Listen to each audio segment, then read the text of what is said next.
Wenzako wameshaanza kusaini? Wanaanza kusaini hapa. Mkimaliza aje Hamisi Matias Nyanda. Sisi kama maafisa jamii kutoka shirika la reli tupo hapa kwa ajili ya kuwapatia elimu inayohusiana na matumizi sahihi ya fidia wanazolipwa. Kwa mfano, unaweza kukuta mtu amelipwa fidia kwa ajili ya kujenga nyumba nyingine.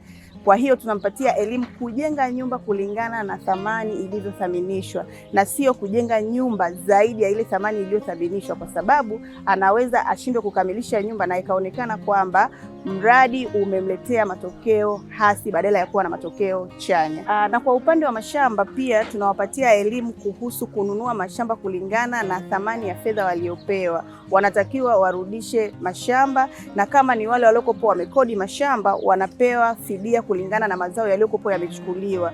Hivyo wanakuwa wana uwezo wa kupata fedha kwa ajili ya kukodi mashamba mengine. Katika zoezi letu la utoaji wa ardhi na ulipwaji wa fidia, kuna baadhi ya watu katika umri mbalimbali na uelewa tofauti tofauti. Unaweza kukuta ni mzee sana au wakati mwingine ni mtu ambaye hana uelewa mkubwa. Kwa hiyo tunajitahidi kuongea na viongozi, lakini kwa wakati huo wale ambao ni wasimamizi wao, labda ni watoto wao au wajukuu wao, kuhakikisha kwamba fedha hizi zipo kwa ajili ya kurudisha kile ambacho kilitwaliwa mwanzoni. Lakini kwa wale ambao walikuwa wamekodi mashamba au ni mazao, tunawashauri kuwa na miradi ambayo ni endelevu itakayoendelea kuwazalishia fedha au kuwasaidia kujikimu kimaisha kila siku zinavyoendelea kwenda. Mpaka sasa tulipofikia kwa vijiji tulivyopita, watu wengi wamekuwa wanaishukuru serikali, lakini pia wanashukuru kwa kupatiwa elimu ya matumizi sahihi ya fedha, kwa sababu kuna baadhi ambao huwa wanapata fedha nyingi lakini wanashindwa namna nzuri ya kuzitumia, na wanakuja kushtuka fedha zikiwa zimeshaisha na wanashindwa kurejesha vile walivyotakiwa kuvirejesha au kuwa na miradi endelevu.